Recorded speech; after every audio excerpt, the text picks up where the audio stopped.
Good evening, folks. My name is Mick, and I'm back here with Ghostteq. Tonight, I'm going to have a very different episode, which I'm going to be going back to the basic roots of paranormal investigating. Starting with the very first thing that's important to us, documentation. Okay?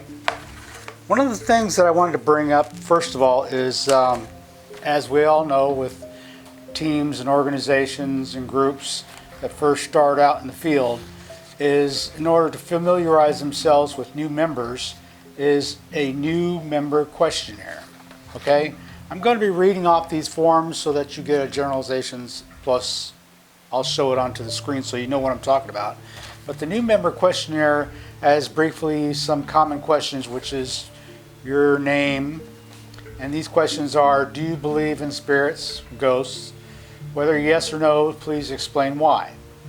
Number 2, why are you interested in becoming a member of a paranormal investigative team, or ghost hunting team for that matter?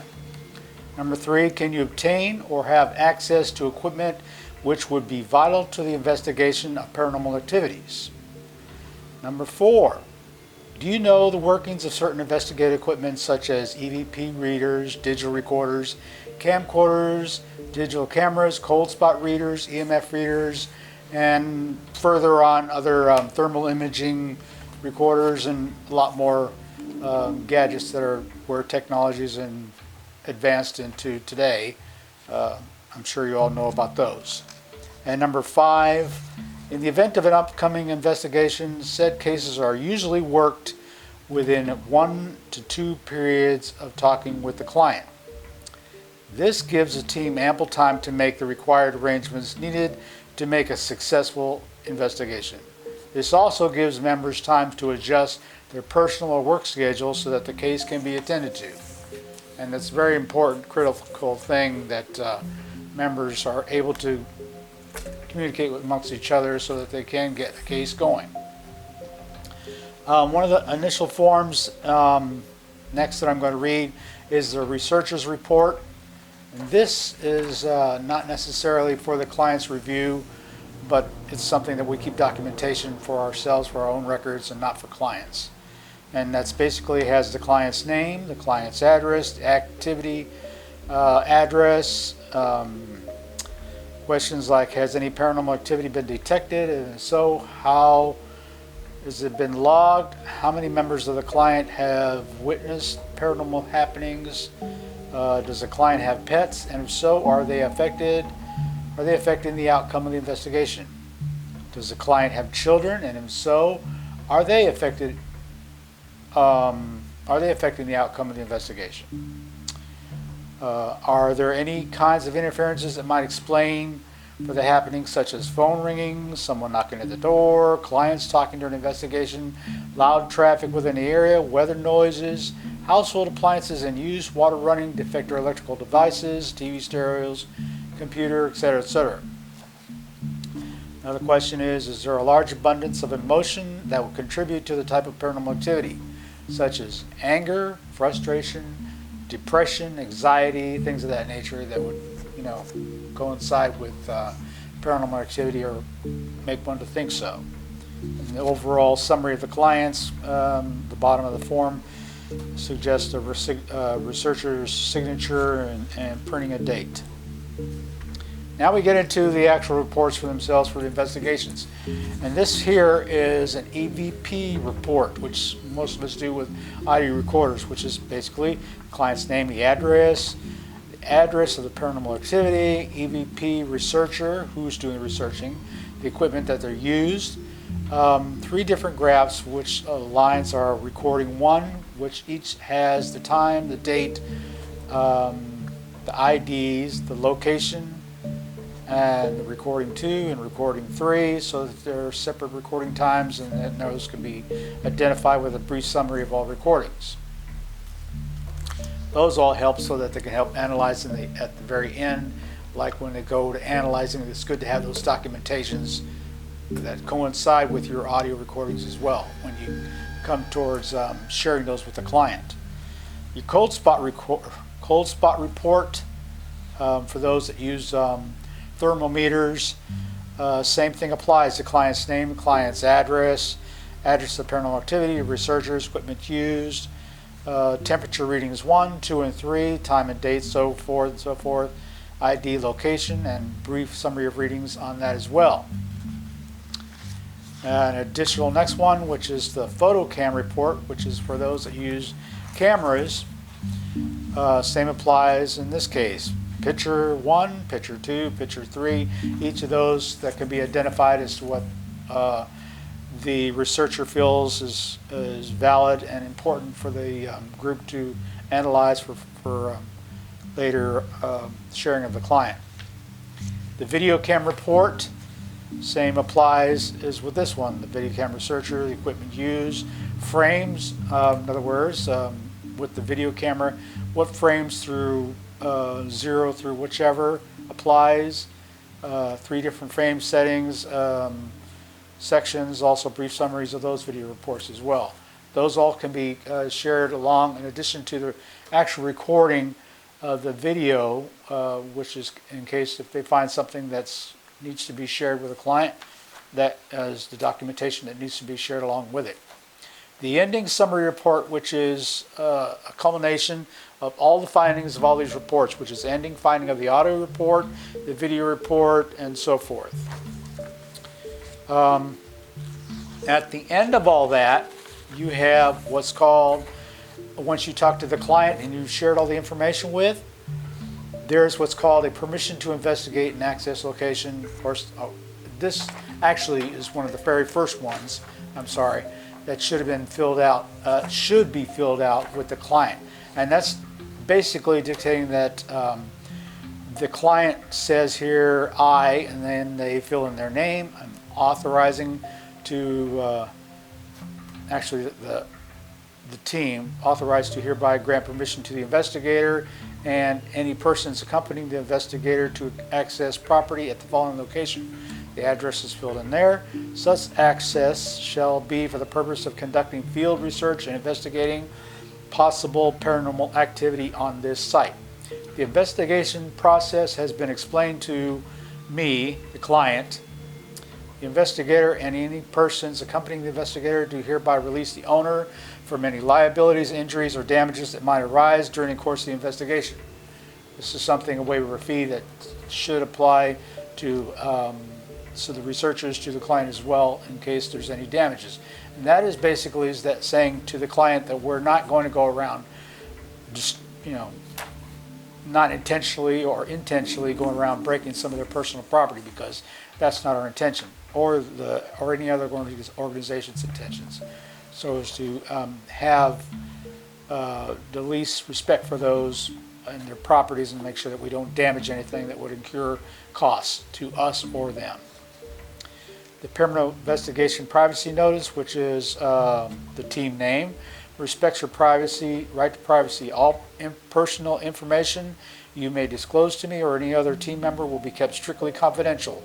However, we would like to ask your permission to use some of the information and evidence that we collect during our investigation for possible inclusion into our website, newsletter, or other media activities. Please initial the level of privacy that you would like. And what that basically states is so that we don't go offhandedly and posting everything as soon as the case is done with, and posting it on Facebook or Twitter or whatever social media sites, YouTube, without the client's knowledge, because sometimes for respect of the client, they don't want their address out in the public eye, and we want to respect that. Okay, like it says here, there's some initial lines here stating you may not publicly release any part of the investigative information. They can initial that one, or you may release investigative information and evidence only if my name and the names of my family and associated persons are excluded or changed and the exact address or location is not divulged. They can check that one. Or you may release any and all investigation information and evidence. They can check that one, which is at the very bottom. The owner and authorized representative, they sign their printed name, contact information, date, same with the co-owner and witness at the very bottom. The investigator, printed name, and a witness to that therefore. Okay? Another documentation is the Paranormal Investigation Interview Questionnaire, which is one of the very important forms. Actually, it's a 3-page document, which we have used, and haven't used in a little while, but it is critical to many of the investigations. What it basically is what we fill out once we do with the with the questioning of the client, and it has pertinent information like the case file, investigator, the property owner's residence, address, the investigation, the type of building, the date that the property was built, present occupation, occupancy, name, relation, age, occupation, witness, when did the first paranormal happening occur. These are all generalized questions. Do any occupants have any conditions, medical, alcohol, drug or depression, etc.? Have the occupants have any previous paranormal encounters at the location?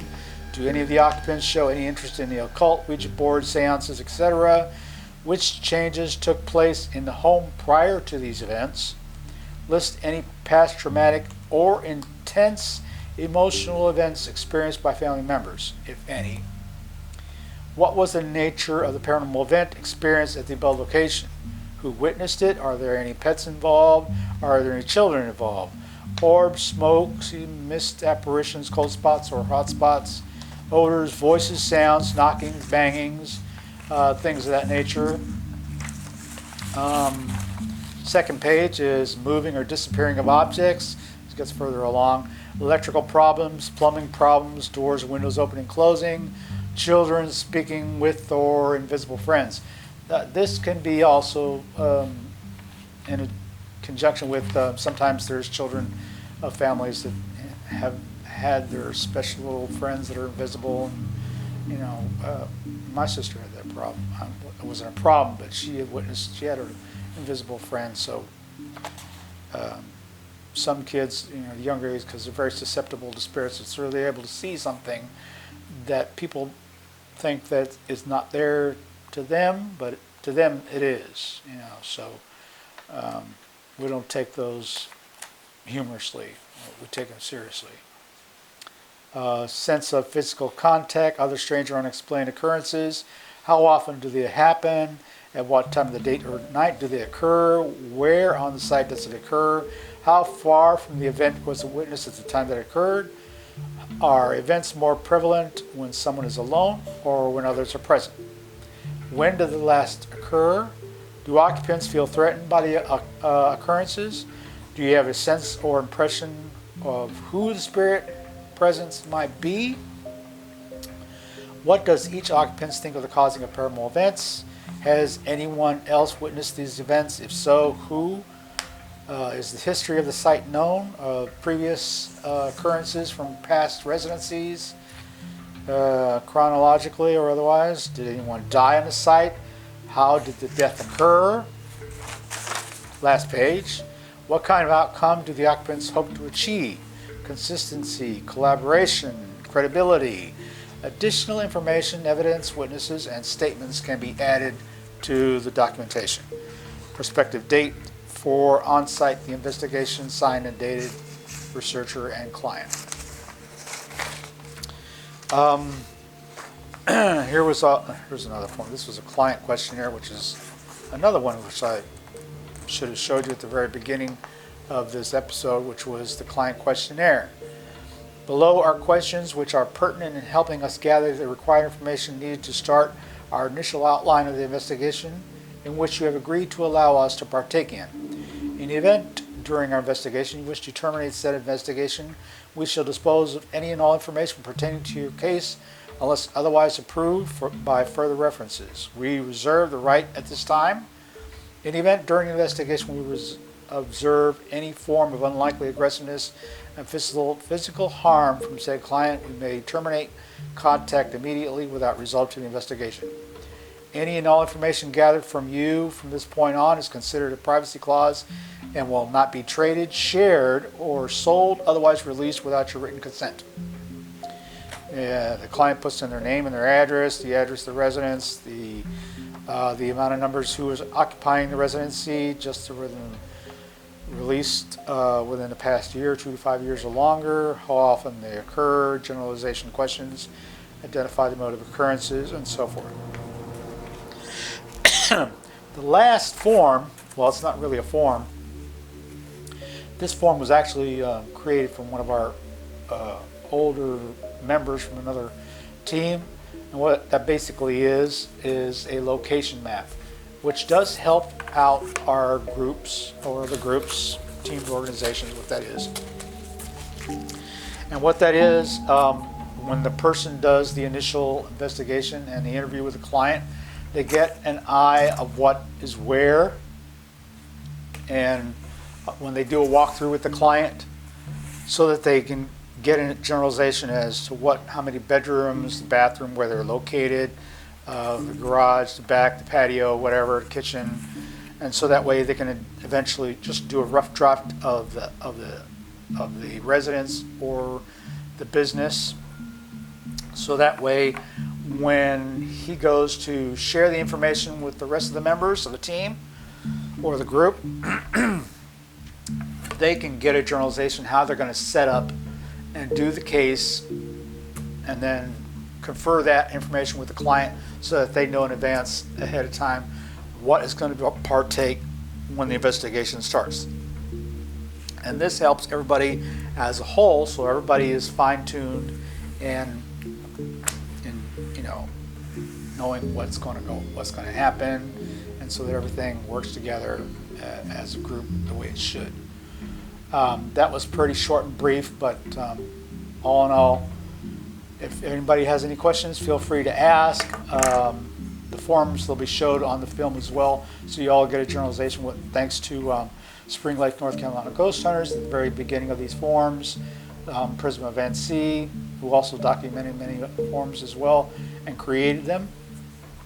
But they're a basic generalization of many forms that I'm sure a lot of other groups out there have and possibly have created themselves for them to work along with their cases as well. So if anybody has any questions, feel free to like and subscribe to this page, and we'll have another one clip later on that we would like to do on perhaps EVPs or some other gear along that line after we get more in depth of what takes place with those. So until next time, I want to thank everybody for taking the time to view this clip, and we'll see you until then, okay? Thank you and have a great evening, and spirits for people too.